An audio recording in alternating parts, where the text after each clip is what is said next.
Alright, hello guys, welcome back.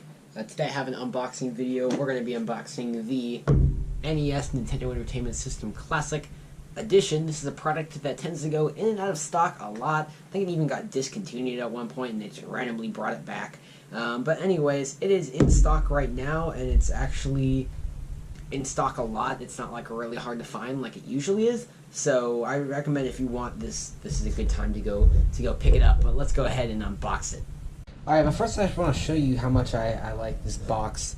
They went with the classic on the front. It looks exactly like the original Nintendo Entertainment System box did back in the 80s. And on the top they kind of went for a more like Nintendo Switch kind of style, which is nice. And of course it comes with the NES Classic controller and the console. Comes with both, obviously. So let's go ahead and get to busting this thing open. Alright, so let's go ahead and open this up. Of course, I probably need to get some non-reflective lights that aren't going to look like that. I probably need to get some better backdropage, other than a window and a wall and a dresser. But hey, making improvements, baby steps. Definitely a lot better than the first few unboxings I did. I can already tell this is probably going to be one of the best unboxings I've ever done, if not my best. I think it will be my best, actually. Because, yeah. Oh, and by the way, inside the lid right here, it says, "Now you're playing with power," which is, of course, the slogan they used back in the 80s. So that's cool. They're bringing that stuff back. So once you pull out of this, and man, it is packed in there tight. It was like they tried to get the smallest outside box that they possibly could to fit this in. So yeah, here we are. A little bit of paperwork. I kind of want to see what exactly is involved with that. Let's find out. I'm going to throw this plastic aside. Here's the health and safety information, which no one actually needs to read. And here's this. I think it's actually a poster. Let me open it up, and we'll see. Yep, it's like a mini poster type thing. Now you're playing with power since 1985, and man, this thing really reflects every bit of light that exists in the room. Nintendo Entertainment System. It's a nice looking poster. Of course, it's got a lot of folds in it from, being folded up in the box, but it's not bad. You got Rob the Robot and the NES Zapper there, which of course you can't get those with the Classic Edition, which is kind of sucks. And the two cartridges they have there are Duck Hunt and Geigermite, which are two that do not come with the Classic Edition, so I don't know why they went with that choice, but it's cool. And then on the back, you've got how to set up the system in 3 different languages. Whoa, that's so cool. I know, it's nuts. So I'm going to go ahead and fold this back up so we can get into the rest of all this stuff. I might end up, once I set it up so I don't need the setup information on the back anymore, I might end up framing that and putting it up somewhere. Maybe somewhere where you can see it in the background of an unboxing video or something like that. I'm going to pull out the main console here, which is wrapped in styrofoam. Or kind of styrofoam, not really. Very thin styrofoam. Feels more like plastic than styrofoam, but it's definitely styrofoam. And so that goes bye-bye.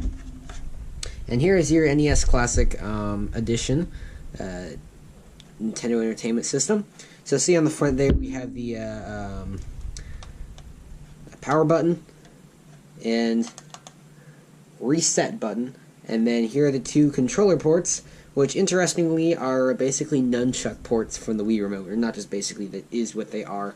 The controller ports here. I was wondering, just out of interest, if the card slot came open here, and it does not, unfortunately. But on the back you have an HDMI out and a power in for the power to go into the system. And I think it's very, very interesting they went with a micro USB for this power port, since the Switch uses USB-C. That was a bit of a weird choice. But now you got the HDMI logo for some reason. Yeah, and then the top, there's a little bit of a cooling vent. There were no fans on the NES, but it did have a little cooling vent right here, which they've replicated right here. And so yeah, it is pretty mini. This is my hand on it. It's definitely not a full-scale replica of the original version or anything like that, but, you know, whatever. And interesting to note that the power button, it's a click-in, click-out deal. So you press it once, it clicks, press it again, it clicks back out. So you always know whether it's on or off, whether there's power or not. And then the reset button, I think those are the same two buttons that were on the original system, the power and reset. And there is a power indicator light right there that'll let you know whether it's on or not when, of course, it's actually connected to power. It's a shame they didn't actually let you open up this panel. That'd be cool if that panel was openable. But overall, I'm very impressed. I've never actually held the original NES before, or I've never actually seen the NES before in person, but based on the pictures I've seen online, this seems like a very accurate miniaturized replica. So we're going to set it aside for now and move on to the rest of the box. You can probably see my hands coming out from the side. That's kind of weird. The table is too long for me to... it's a very long table, so I couldn't stand behind the camera. Kind of got to the side of the camera. But here's the controller, which is wrapped in the same kind of styrofoamy stuff that we gotta get out of here. Alright, there we go. We've done that, and here's the controller, Nintendo, the D-pad, and the A and B buttons. Those actually kind of feel nicer than the Switch buttons, actually. It's something between, the Wii U gamepad was really mushy. It's something in between that mushiness of the Wii U gamepad and the clickiness of the Switch. It's in between there, and you have the select and start buttons right here, which are actually really rubbery if you feel them. They're rubbery. I really don't know what's up with that. Oh, it's got this cord wrapped in plastic. Let's unwrap that. And I've heard that these cords are really, really short. It doesn't look as short as I've heard about it being. So, yeah, there's the cord. You had to unwrap one piece of little twisty thingy. That's what I always called them when they were on bread. Twisty thingies. To get the plastic off, and another one to get the actual cord off. And, yeah, it's pretty small. It doesn't all fit in the camera, but it's pretty tiny. I'm actually probably going to move the camera back real quick, just so I can get a broader, shot and show you how wide this is. Yeah, move that back there. Alright, so that was probably a very noisy experience, and yeah, it literally is just a nunchuck plug into the into the Wii. I just want to go ahead and try plugging this into the Classic, and bam, it clicks right in there very easily. It's a little bit harder to get out. I feel like I'm going to break something pulling it out, but it clicks in pretty well, which is cool. Now we got some more stuff in this box. Let's see here. This just looks like a power adapter. Yep. You got a power adapter, Nintendo approved power adapter. One of the weirdest power adapters I've ever seen Nintendo use. But it's got a USB there, which is interesting because that means that this will plug in with a USB plug, which means you'll probably be able to plug this power into like a computer, use a computer as your power source. So that's cool for like road trips and stuff like that. So we're gonna open this. Kind of gotta just mutilate this first section to get it open, and then beneath we have HDMI cord. I'm gonna open that up. There we go, HDMI cord, and you can see another twist tie. They got to twist off the HDMI cord. Okay, and if I am remembering correctly, spent a lot of time with it, messing with cables and stuff. I believe this is the exact same cable that's found on the Switch, which is. Well, I mean, it makes sense. You wouldn't need to design two different cables, although they did design two different power adapters. It's kind of pointless. And then this is I believe a micro USB to USB plug, but I'm gonna pull it out of that one's in a Ziploc. None of the rest were in a Ziploc. Here it is.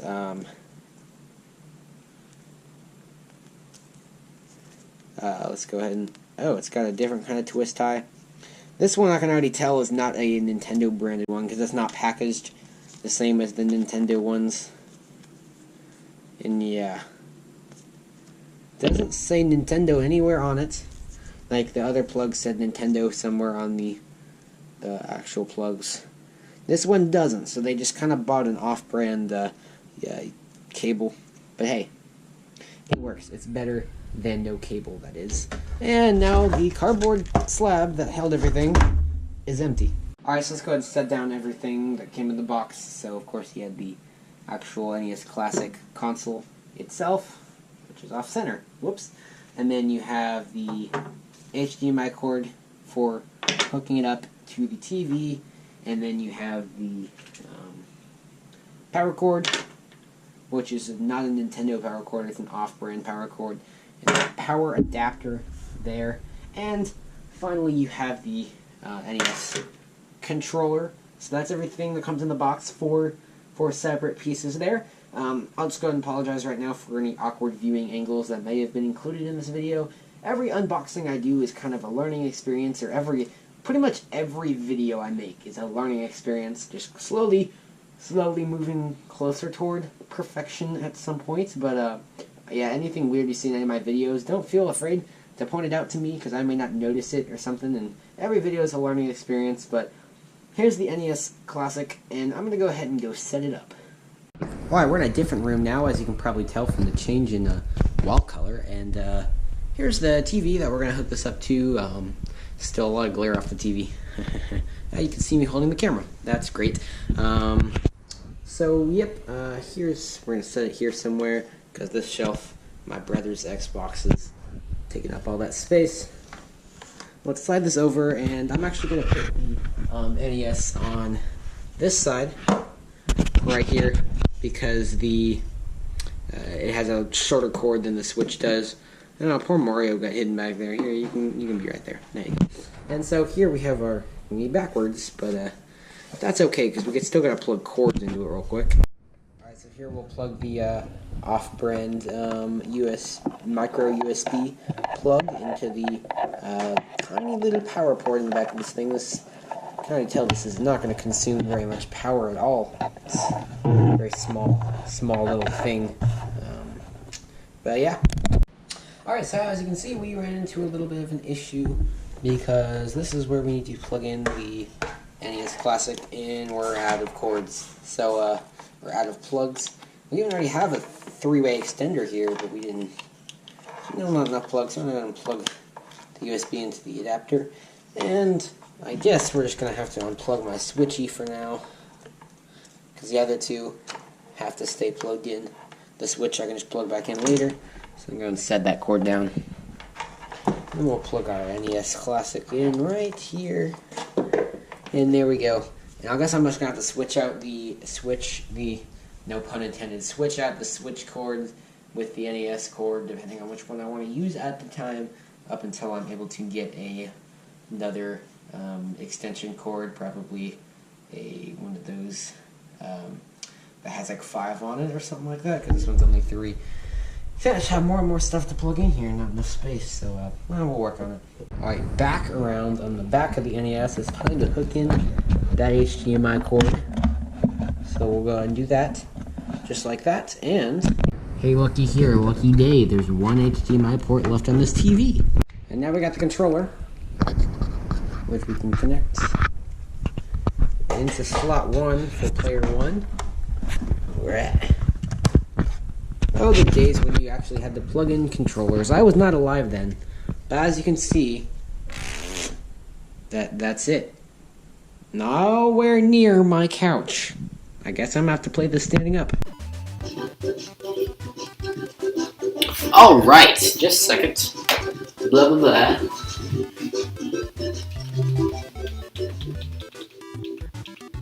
I went ahead and I hooked up, what's it called?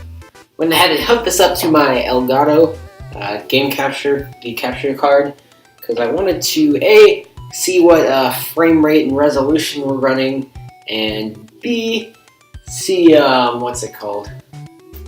Well, yeah, I wanted to see what resolution we're running on and the frame rate, and B, I wanted to capture the setup without having to record the TV directly. So you can hear we kind of got some crazy, like, music going on, like kind of retro-ish music. but it's their own mix-up of stuff. I don't know if you ever hear this again, so we'll just savor it while it lasts. There are a lot of languages to pick from, but obviously we're going to pick English. We'll click OK. Just in case you're wondering, this is running at 720p 60 frames per second, according to the computer I have it plugged into. So not full HD, but it is running 60 frames, which is pretty cool. So as you can see here, we get some stuff. Up at the top, there's the display option. We can choose between the Pixel Perfect, which would be full HD. Let me go and do that just to see what that would look like. It's like that. And we can also do the 4:3, which is the default. It makes the colors a little bit more muted and classic. Or you can even put on a CRT filter and make it look really old. So that's definitely interesting. It's a game we can jump into really quickly and just kind of see what the different things are going to look like. Galaga, that's a good one. So we're going to start with the CRT filter in Galaga here, because why not? Oh my gosh, I can almost see scan lines. That's pretty cool. Only one player is the only option here, because I only have one controller. It appears to be locked up. That's interesting. Oh, it's working now. I don't know what it's doing. This is just a demo, I think. Do I hit start? Oh, yeah, I have to press start. I was pressing A. Too used to modern games. You have to actually press start here. Yeah, this is with the CRT filter on.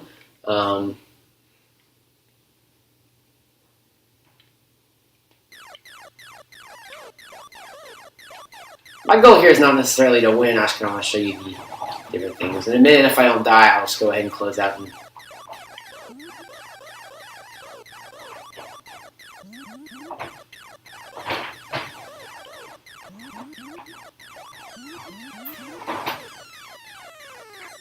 Now, the thing is, you cannot actually get out of the game with the controller. You have to actually walk up to the physical console and hit the reset button, and that sticks you back here.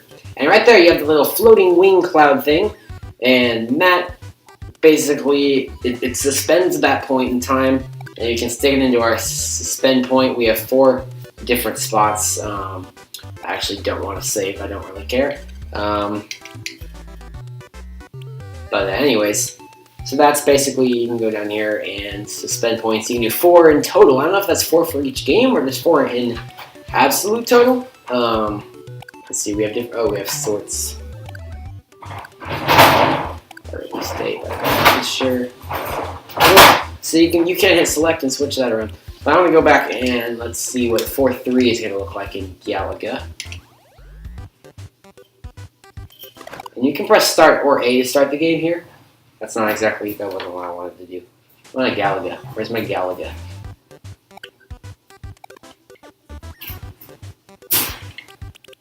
Huh. Where's my Galaga? It's gone. I do like this music though. It's very groovy. Here we are. Cool. And be careful, because if you hit another game while the suspend point's there, you lose the suspend point. So yeah, 1 player start. This is in 4:3. So you see, you can't really see the scan lines at all anymore, like you used to be able to see scan lines. No scan lines now. Overall, you still got the muted like classic color palettes. You just don't have the scan lines anymore. So I'll kind of show you a little bit of.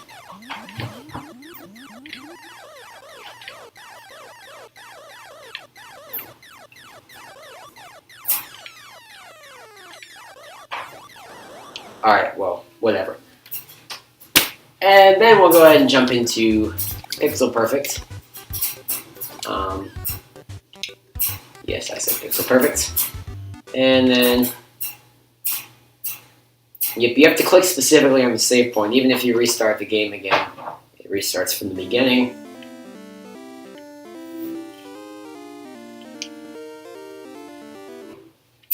Pixel Perfect, the difference isn't that clear to me.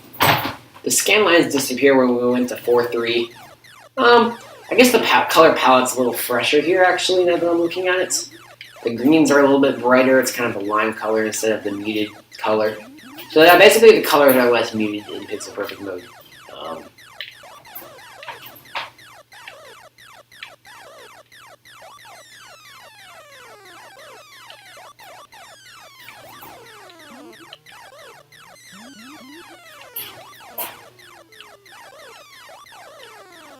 Alright, we actually made a stage 2 that time, but we go back here. Let's see what the next thing is. Options. I don't know what demo is. Auto shutdown and burn-in reduction. And then you can also reset it to clear out all the data if you would like to do that. And hey, I don't know what that was. Okay, well, that didn't do much.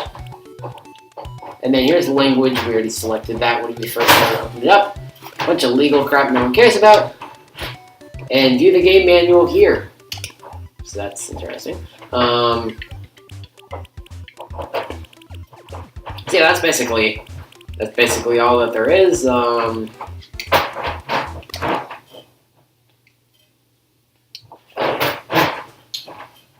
anyways, at this point, I'd like to thank you guys for watching, and if any of you guys have the NES Classic, let me know what you think of it, or if you don't, let me know if this looks like something you would want to purchase. It's a pretty interesting little thingamajigger, and I'll be excited to play with it a little bit, and maybe give you guys some gameplay of what exactly you can do with this thing at some point, and I'll